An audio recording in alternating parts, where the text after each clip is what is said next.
the unplanned. So let me be very direct about where we stand. Pakistan does not have a generation problem anymore. In many hours of the day, we have a surplus. What we have is a flexibility problem.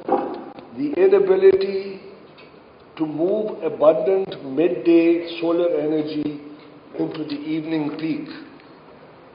I would be doing this audience a disservice if I discussed energy security today only in domestic terms. Over the past several months, the conflict between Israel, Iran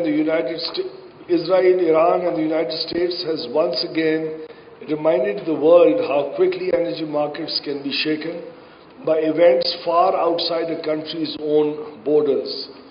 Oil price volatility, shipping risk through the Strait of Hormuz, and uncertainty in the global fuel markets are not abstract concerns for policymakers in Washington or Riyadh. For a country like Pakistan, which still imports the bulk of the fuel that runs a large share of our thermal fleet, they are a direct threat to our fiscal stability and our people's cost of living. This is precisely why I keep returning to one point in every forum I address. Every unit of electricity that we generate from an indigenous source is a unit that no foreign conflict, no shipping lane, or no currency shock can take away from us. And are first and foremost sovereignty assets. Battery storage is what makes them dispatchable sovereignty assets. Available not only when the sun shines, but when our people need them most. A real-world stress test is that we underwent in April when RLNG supplies from Qatar were disrupted and we had to revert to load shedding during the night time, but daytime was adequate due to solarization. So when we talk of battery energy storage systems today, we are not simply talking about a grid balancing technology. We are talking about insulating Pakistan's economy from a volatile world. That is the strategic lens through which the government now views energy storage. Ladies and gentlemen, let me put a number on this ambition because targets matter. Pakistan's electricity mix today already draws close to 55% of our generation from clean sources.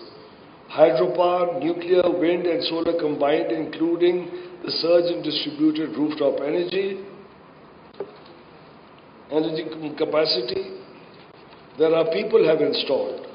That is a stronger starting point than many countries far more industrialized than we are.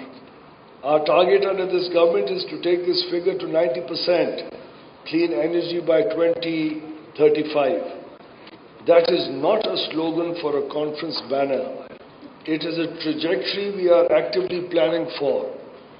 In generation, in transmission expansion, and most critically in the storage and flexibility infrastructure that this conference exists to advance. I want to be very candid with this audience. You cannot get from 55 to 90% on the back of variable renewables alone. Every additional gigawatt of solar and wind we connect without a matching investment in storage makes our grid harder, not easier to balance. Decarbonization without flexibility is not a strategy. It is a bottleneck waiting to happen. Storage is what converts an ambitious target on a slide into an operable, bankable, and a very deliverable plan. If the first chapter of Pakistan's clean energy story was written by our people through solar, the next chapter must be written by all of us, the government, regulators, industry, and financiers, through storage and flexibility. Battery storage allows the grid operators the necessary flexibility to integrate high share of renewables through the various use cases it offers. Put simply, Without storage, our solar success risks becoming a curtailment problem. With storage, it becomes a national asset. Ladies and gentlemen, there is a second dimension to this conversation that I want to place squarely on today's agenda: indigenization. It is not enough for Pakistan to become a large importer of foreign manufactured batteries in the way we have historically been a larger importer of foreign fuel.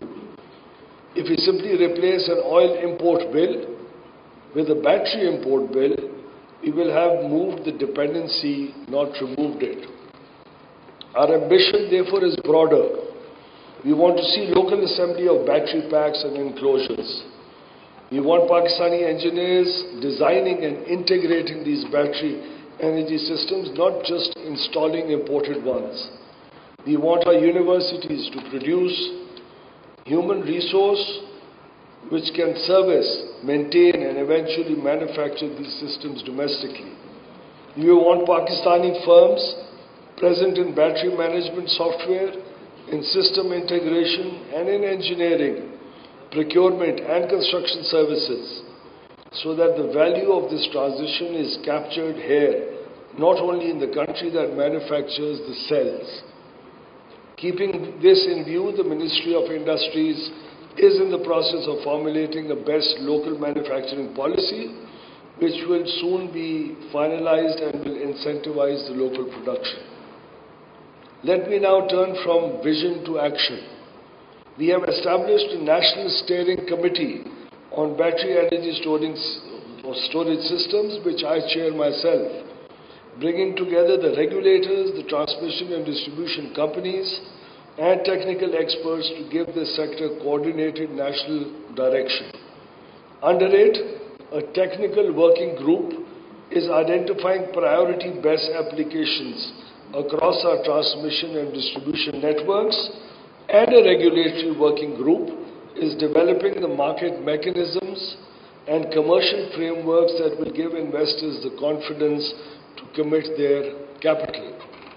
We have approved pilot battery energy storage projects within our distribution companies, rail projects on rail feeders, generating rail operational data that will inform how we regulate this sector at scale rather than legislating in the abstract. We are also working deliberately towards a national best framework, one that will, for the first time, give this industry the long-term regulatory certainty it needs. Clear rules on standards and safety, clear rules on grid connection, and a clear pathway toward valuing the services that storage provides to the system, not merely the electricity it stores. None of this, the pilots, the policy, the standards, the manufacturing base we hope to build, can be delivered by government alone. To our development partners in this room, we need your technical expertise and your guidance. To our investors and technology providers, Pakistan offers you one of the fastest growing distributed energy markets anywhere in the world, and a government that is moving to give you the regulatory clarity we have asked for. To our own industry and engineering community, this is your moment to build something Pakistan can manufacture, not merely import. Ladies and gentlemen, the story of Pakistan's solar transition was written by our people before it was written by policy. I do not intend for the story of storage and flexibility to repeat that pattern of government catching up after the fact. We are working through the committees, the pilots, and the policy now taking shape to be ready ahead of this curve this time, not behind it.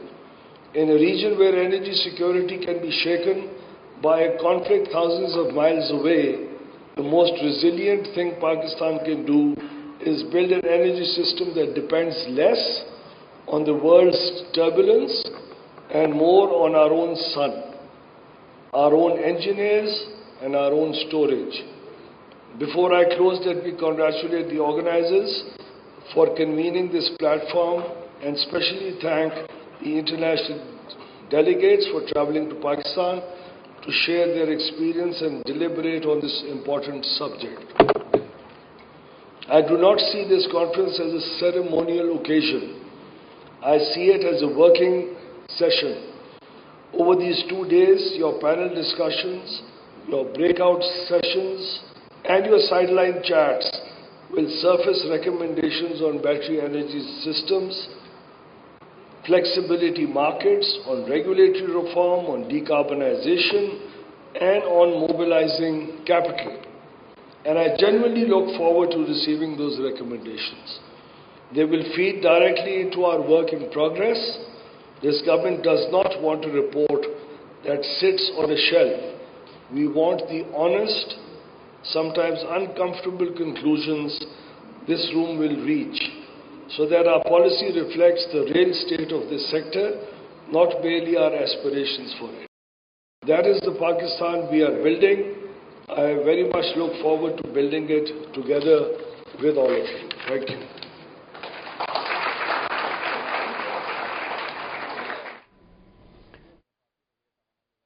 लेघारी तकरीब से खिताब कर रहे थे। उन्होंने कहा कि सरमायाकारी के बगैर काबिल तजदीद तवानाई का हुसूल मुमकिन नहीं। हुकूमत बैटरी एनर्जी स्टोरेज सिस्टम्स की मकामी मैन्युफैक्चरिंग पॉलिसी को हतमी मरहले तक ले जा रही है। कौमी battery energy storage trading committee कायम कर दी गई है। डिस्कोज में बैटरी एनर्जी स्टोरेज के पायलट मंसूबों की मंजूरी भी दे दी गई।